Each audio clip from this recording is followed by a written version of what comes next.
우리 함께 사도신경으로 우리의 신앙을 고백하겠습니다. 나는 전능하신 아버지 하나님 천지의 창조주를 믿습니다. 나는 그의 유일하신 아들 우리 주 예수 그리스도를 믿습니다.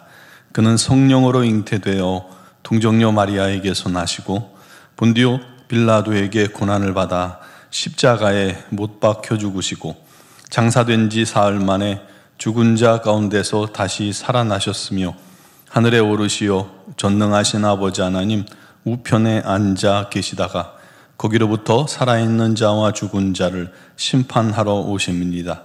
나는 성령을 믿으며 거룩한 공교회와 성도의 교제와 죄를 용서받는 것과 몸의 부활과 영생을 믿습니다.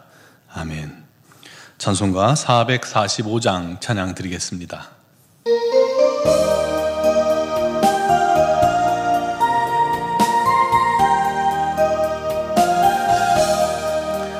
대산을 넘어 험곡에 가도 빛 가운데로 걸어가면 주께서 항상 지키시기로 약속한 말씀 변치 않네.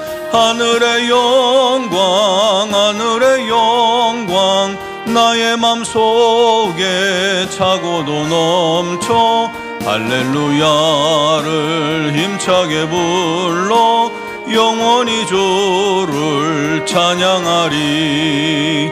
캄캄한 밤에 다닐지라도 주께서 나의 길 되시고 나에게 밝은 빛이 되시니 길 잃어버릴 염려 없네.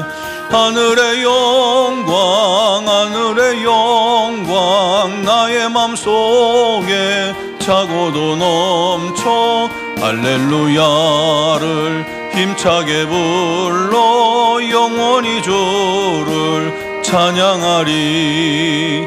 광명한 그 빛 마음에 받아 찬란한 천국 바라보고 할렐루야를 힘차게 불러 날마다 빛에 걸어가리. 하늘의 영광 하늘의 영광 나의 맘속에 차고도 넘쳐 할렐루야를 힘차게 불러 영원히 주를 찬양하리. 아멘. 오늘 주신 말씀은 출애굽기 16장 8절에서 12절 말씀입니다. 출애굽기 16장 8절에서 12절을 봉독하겠습니다. 모세가 또 이르되 여호와께서 저녁에는 너희에게 고기를 주어 먹이시고 아침에는 떡으로 배불리시리니 이는 여호와께서 자기를 향하여 너희가 원망하는 그 말을 들으셨음이라. 우리가 누구냐? 너희의 원망은 우리를 향하여 함이 아니요 여호와를 향하여 함이로다. 모세가 또 아론에게 이르되 이스라엘 자손의 온 회중에게 말하기를 여호와께 가까이 나오라. 여호와께서 너희의 원망함을 들으셨느니라 하라. 아론이 이스라엘 자손의 온 회중에게 말하매 그들이 광야를 바라보니 여호와의 영광이 구름 속에 나타나더라. 여호와께서 모세에게 말씀하여 이르시되 내가 이스라엘 자손의 원망함을 들었노라. 그들에게 말하여 이르기를 너희가 해질 때에는 고기를 먹고 아침에는 떡으로 배부르리니 내가 여호와 너희의 하나님인 줄 알리라 하라 하시니라. 아멘. 한 가난한 청년이 있었습니다. 그는 넓고 좁은 자기 집을 항상 불평했고 또 원망했습니다. 청년은 마을에 존경받는 노인을 찾아서 고충을 털어놓았죠. 그러자 노인은 청년에게 수탉 한 마리를 집안에서 풀어놓고 키워봐라 한 겁니다. 그러니 무슨 일이 생기겠어요? 날리는 깃털과 흩어진 닭모이, 닭똥 그런 것들 때문에 집안이 그냥 더러워지고 냄새났죠.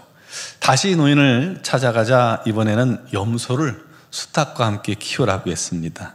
그러자 염소가 닭을 쫓아다니며 집안이 더 엉망이 됐죠. 노인은 심지어 암소까지 데려다가 집안에서 키우라는 거예요. 청년의 집은 마침내 아수라장이 됐고 집에서 잠조차 잘 수 없게 됐습니다. 청년이 하소연하자 노인은 이제는 동물을 다 바깥으로 끄집어내라 했습니다. 그러자 청년의 집안이 깨끗해진 겁니다. 게다가 놀랍게도 그렇게 좁았던 집이 한없이 넓어 보이더라는 것입니다. 여러분, 모든 건 보기 나름이고 생각하기 나름이라는 것이죠. 어떤 여자가 좋은 옷에 좋은 반지를 끼고 기차를 타고 식당 칸에서 비싼 음식을 시켜놓고는 음식이 맛이 없다느니, 종업원이 불친절하다느니, 기차는 왜 이리 덥냐느니 계속해서 불평하고 원망을 합니다. 그 모습을 지켜보던 한 박사가 여자를 이렇게 표현을 했습니다. 불평 만드는 공장 같다. 불평 만드는 공장 같다. 여러분, 그런 사람은 절대로 행복할 수가 없습니다. 우리 주변에도 가만히 보면 불평 공장, 원망 공장 같은 분들이 있어요. 어쩌면 그렇게 범사에 불평하고 원망하는지 몰라요. 여러분, 불평은 지금 상황에 대해 나쁘게 평가하는 것이죠. 또 원망은 이 불평의 원인을 남에게서 찾아서 책임을 그에게 전가하는 행동입니다. 불평하고 원망하는 사람을 좋아하는 사람이 있습니까? 없어요. 불평, 원망 많이 하는 사람 좋아하는 사람 없어요. 겉에서는 그냥 그렇게 화목한 척해도 속으로는 다른 이야기 할 수밖에 없습니다. 가장 중요한 것은 불평과 원망은 하나님께로부터 나오는 것이 아니라는 것입니다. 반대죠? 사단에게서 오는 그런 습성입니다. 욥에게서 불평과 원망을 기대하고 시험한 게 누구예요? 사단입니다. 사단이 바라는 것입니다. 또 불평과 원망은 분열시키는 말이잖아요. 공동체를 분열시키고 나누고 파괴하는 말입니다. 성도는 불평과 원망을 버려야 합니다. 성도는 하나 되게 하는 사명이 있지 나누는 건 아니에요. 나누는 건 사단이 하는 일이에요. 성령은 하나 되게 합니다. 여러분, 우리 입술에 불평과 원망이 습관처럼 계속된다면 이거 무서운 거예요. 그것도 이 습관이 되기 때문입니다. 그는 자칫 사단의 도구가 될 그런 확률이 높습니다. 여러분, 하나님께서 10가지 재앙을 애굽에 쏟으셔서 이스라엘 민족이 결국은 출애굽하게 하셨잖아요. 그들은 고센 땅에 살며 또 애굽에서 일하면서 하나님께서 애굽 땅, 애굽 백성들에게 내리신 그 능력, 기적, 그리고 재앙을 목격하고 경험한 사람들입니다. 심지어 홍해를 건널 때는요, 바다가 벽이 돼서 쌓여있는 모습을 봤고, 그리고 그 바다 사이를 뻘밭이 아니라 마른 땅으로 건넜다고 했습니다. 그런데 똑같은 그 바다를 이 애굽의 군사들은 거기서 몰살되었습니다. 여러분, 이쯤 되면 두렵고 떨림으로 하나님을 경외하고 하나님을 찬양하고 평생 금을 잊지 않고 우리 하나님을 사랑해야 맞지 않습니까? 반대로 이스라엘 사람들은 그런 엄청난 경험을 하고도 조금 자기한테 힘든 일만 생기면 여지없이 불평과 원망을 쏟아냈습니다. 왜 그럴까요? 애굽에서 종살이 430년 하는 동안에 어려울 때마다 불평하고 원망하던 습관이 그곳에서 들었던 겁니다. 여러분, 자기가 힘이 없고 이 상황을 벗어날 수 없을 때 사용할 수 있는 가장 효과적인 게 뒷말하는 거잖아요. 불평하고 원망하는 거잖아요. 노예가 종으로서 뭔 일만 있으면 불평하고 원망하면 자기들의 어떠한 스트레스를 풀었을 겁니다. 근데 그게 습관이 된 거예요. 하나님께서 그들을 불러내셨어도 여전히 습관을 따라 살아가고 있습니다. 참 습관이 무섭습니다. 그 좋은 습관을 들여야 되는데 불평하고 원망하는 습관이 들면 참 힘듭니다. 그래서 우리 하나님께서는 빠른 길이 있어요. 블레셋 그 해변길로 가면요, 2주면, 빠른 사람들은 2주면 가나안 땅에 들어갈 수 있습니다. 그런데 그 가나안을 40년 동안 광야를 헤매게 만드셨어요. 40년 동안 뭐 했겠어요? 종살이 하면서 굳어지고 잃어버렸던 감사와 찬양을 회복하고 종살이 하면서 들어버렸던 불평과 원망의 습관을 제거해야 했던 것입니다. 그래야 순종하니까요. 오늘 본문에도 먹을 게 없다면서 애굽 땅에서 고기 가마 곁에 앉았을 때가 낫다, 떡을 배불리 먹던 때가 좋았다 하면서 광야에서 우리를 불러내서 굶어 죽게 만드냐고 원망하고 불평하고 있습니다. 그러자 하나님께서 그들에게 만나와 메추리를 약속하셨어요. 여기서 중요한 건 하나님께서 그들의 원망을 듣고 응답하셨다는 겁니다. 게다가 그 원망은 누구에게 한 거예요? 모세와 아론에게 한 것이 아니라고 그랬죠? 여호와를 향한 것이다 라고 말씀합니다. 여러분, 어떤 사람은 하나님이 내 기도에 응답지 않으신다고, 내 기도를 듣지 않으신다고 생각합니다. 그러나 보세요. 오늘 말씀 보세요. 하나님은 원망도 들으시는 분입니다. 그걸 듣고 만나와 메추리를 보내주셨어요. 원망을 듣고. 여러분 잘 이해가 안 되지 않습니까? 원망하고 불평하는데 거기에 응답하셨어요. 이게 하나님이에요. 그런데 그렇게까지 하시는데 하나님께서 우리가 간구하는 기도를 듣지 않으시겠습니까? 천만에요. 다 듣고 계십니다. 작은 신음도 들으시고 한숨도 들으시고 내 마음의 불평과 원망도 근심도 수군대는 소리도 저주도 들으십니다. 아브라함에게 아들을 약속할 때 장막 뒤에서 사라가 피식하니 웃었는데 그거 다 듣고 사라가 웃냐고 물으신 분이 하나님 아닙니까?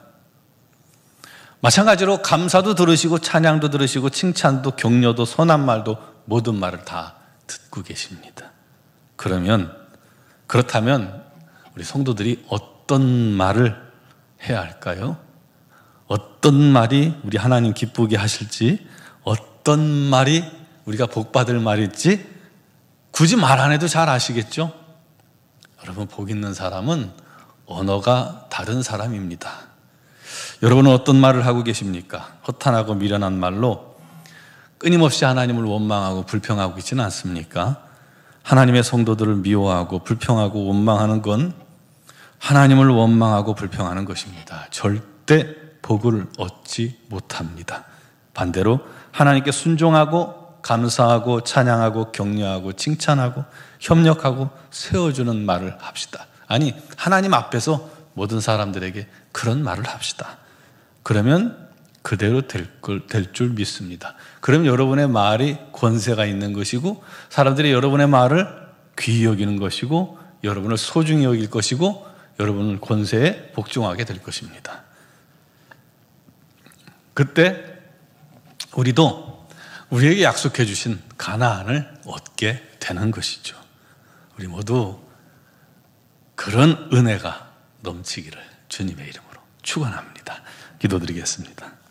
사랑하시는 아버지, 우리의 입술을 돌아보게 하옵소서. 우리가 하나님 앞에 섰는데 끊임없이 불평하고 원망하고 근심하고 안 된다고 하고 그러고 있지 않습니까?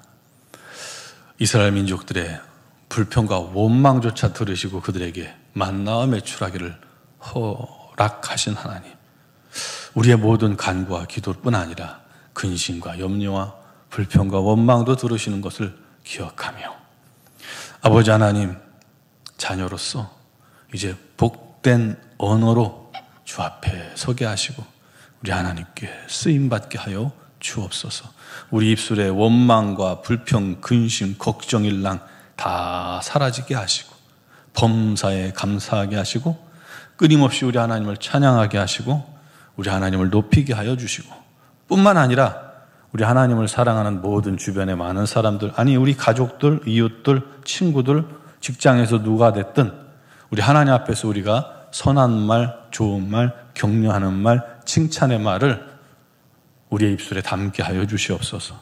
우리의 습관을 고쳐주셔서 우리 하나님께 복받는 자가 되게 하여 주시옵소서. 오늘도 주 앞에 나와서 믿음으로 간구하는 사랑하는 성도들 기억하시고 우리 하나님께서 한마디도 빠짐없이 그 기도를 들으시는 줄 믿사오니 담대하게 우리 하나님 앞에 간구할 때 우리 하나님께서 응답하여 주옵소서. 가장 먼저 구하기는 우리 육신의 질고로 어려움 당하는 지체들, 또 투병 생활하는 지체들, 우리 하나님께서 한 영혼도 빠짐없이 오늘 찾아가 주시고 만나 주시고 아버지 하나님의 치유가 그에게 임하게 하여 주시고 우리 하나님 살아계심을 입술로 고백하는 귀하고 복된 역사가 성도들의 삶과 가정에 있게 하여 주옵소서. 직장의 문제, 사업의 문제, 또한 사람과의 관계의 문제, 아버지 어떤 문제가 되었든 우리 하나님께서 오직 사랑하는 자녀들을 붙드시고 선한 길로 인도하시고 회복하시고 복으로 바꾸시고 우리 하나님께 영광 돌리게 하여 주시옵소서. 우리 노원중앙교회 모든 성도들이 우리 하나님을 만난 증거들을 얻게 하시고 그 증거로 말미암아 삶 속에서 모든 사람에게 우리 하나님의 사랑, 우리 하나님의 능력, 우리 하나님의 복음을 증거하는 자들이 되게 하여 주시옵소서. 오직 그리스도의 놀라우신 은혜와 평강이 넘치게 하여 주시옵소서. 아버지 하나님, 미얀마 땅도 함께 하시고 우리 선교사님들에게 건강과 지혜와 능력을 한량없이 부어주시고 아버지 하나님의 뜻을 이루게 하여 주옵소서. 특별히 선교사로 파송된 우리 박용훈 본민아 선교사님 가정도 우리 하나님의 놀라운 은혜가 넘치게 하시고 적응하고 언어를 배우고 우리 하나님의 사역을 준비하는 모든 여정에도 우리 하나님 함께 하시고 어린 자녀들도 잘 적응할 수 있도록 은혜 베풀어 주옵소서. 오늘 이 새벽에 주 앞에 나온 사랑하는 모든 성도들 그리고 영상을 통해 주 앞에 선 심령들 우리 하나님께 간구하는 기도에 역사하시고 응답하시고 복 내려주실 줄 믿사오며 예수 그리스도의 이름으로 기도 드리옵나이다. 아멘.